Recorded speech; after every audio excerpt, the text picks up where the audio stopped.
पहले तो लव होता था ना, आजकल लव फीवर हो गया है। एग्जैक्टली ठीक है, इसको हम कहते हैं लव स्ट्रक भी कहते हैं, लव फीवर भी कहते हैं। वैक्सीनेशन बनवा लो। वैसे होनी चाहिए। एग्जैक्टली तो उसमें ना एक, मैं इसको कहूंगा कि एक ना आजकल प्यार की बीमारी लग गई है। Exactly. अच्छा, अब देखिए एक चीज़ हमने समझनी है कि जब हम यंग हैं तो एक हमारे अंदर एक लड़कपन है, एक बलूगत है, हार्मोनल चेंजेस हैं, तो ऐसी चीज़ों की तरफ अट्रैक्शन होना ये बिल्कुल एक नॉर्मल चीज़ है। ठीक है, अब इसमें होता क्या है, एबनॉर्मेलिटी कहाँ पे होती है, मसला कहाँ पे होता है, जब हम इसको एक पूरी जिंदगी का जो हमारे यूथ है वो इसको हार्ट समझती है। देखिए, love is just a part of life, it's not the heart of life. अब हम क्या कहते हैं कि बहुत खूबसूरत बात। अब होता यह है कि हमारे यूथ को कुछ समझाने वाला नहीं है, कोई पढ़ाने वाला नहीं है, कोई बताने वाला नहीं है। अनफॉर्चुनेटली, सॉरी टू से, इट्स अ हार्ड रियलिटी, लेकिन मुझे कहनी पड़ेगी कि हमारे एजुकेशनल इंस्टीट्यूशन भी उस तरह की बच्चों की ग्रूमिंग ट्रेनिंग नहीं कर रहे जितनी करनी चाहिए। कि उनको बताना चाहिए कि बच्चे ये अगर आप फील कर रहे हो तो इस एज में ये नेचुरल है, यहाँ तक ये एथिकल है, जो आपने वर्ड यूज़ किया, यहाँ तक ये नॉर्मल है, अगर ऐसा करोगे तो ये अब नॉर्मल है और अनएथिकल है। अब बताते नहीं है हम, टीचर नहीं बताता, डॉक्टर नहीं बताता, पेरेंट्स नहीं बताते, बच्चे क्या कर रहे हैं, बच्चे फिल्में देख रहे हैं, ड्रामे देख रहे हैं, हर लड़की जो है वो जूलियट है, हर लड़का रोमियो है। मेरे मुंह की बात छीनी है, वजह फरमा रहे। तो ये क्या है, अब उन्होंने क्या करना है कि ये जो लव स्ट्रक हो जाना, अच्छा जी कोई थोड़ी बहुत इन्फेचुएशन, कोई हार्मोनल अप एंड डाउन हो गया, अब उन्होंने अपनी सारी जिंदगी का जो एक महवर और मरकज है ना, वो शख्स बना लेना है, लड़के ने भी और लड़की ने भी। डोपामिन को सलामी ठोकनी है अपनी सारी जिंदगी है। अब बिल्कुल वो क्या करेंगे, ये यूथ में बहुत मसला है, ये आपने बड़ा अच्छा क्वेश्चन उठाया। अब क्या है जी, वो उसके गिर्द घूम रहे हैं। अच्छा जी, क्योंकि दोनों यंग हैं, कोई इतने मैच्योर नहीं है, अब जी हो गया ब्रेकअप।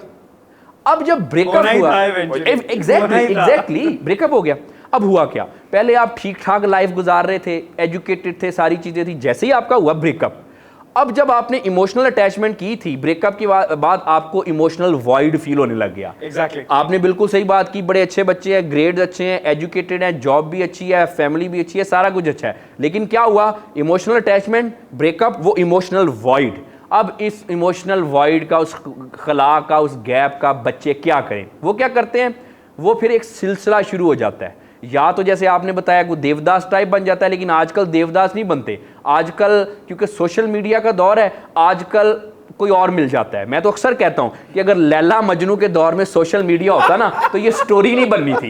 लैला ने कहना था मुझे फेसबुक पे, इंस्टा पे और मजनू मिल गए हैं, और इसी तरह से चीजें जो है मजनू के लिए भी चलती रहनी थी। ये स्टोरी बनी इसलिए लैला मजनू, अगर हम बात करें, क्योंकि सोशल मीडिया नहीं था। अच्छा, आजकल क्या हो रहा है, बच्चे बच्चियां क्या करते हैं, वो फिर एक ये सिलसिला शुरू होता रहता है। अब आप देखें, जब ये सिलसिला शुरू हो जाता है ना, फिर ऐसा बच्चा या ऐसी बच्ची, जब इनकी शादियां होती हैं, तो शादियों में जिन वजूहात की बिना पर इनको एडजस्ट कर जाना चाहिए, नहीं करती, ना लड़का करता है ना लड़की करती है। अब देखें ना, एक लड़की है या एक लड़का है, उसके एक चेन ऑफ रिलेशनशिप रहे हैं, उसके बाद उस ऐसा लड़का या लड़की वो शादी में कहां पे टिकेगी, ठीक या टिकेगा।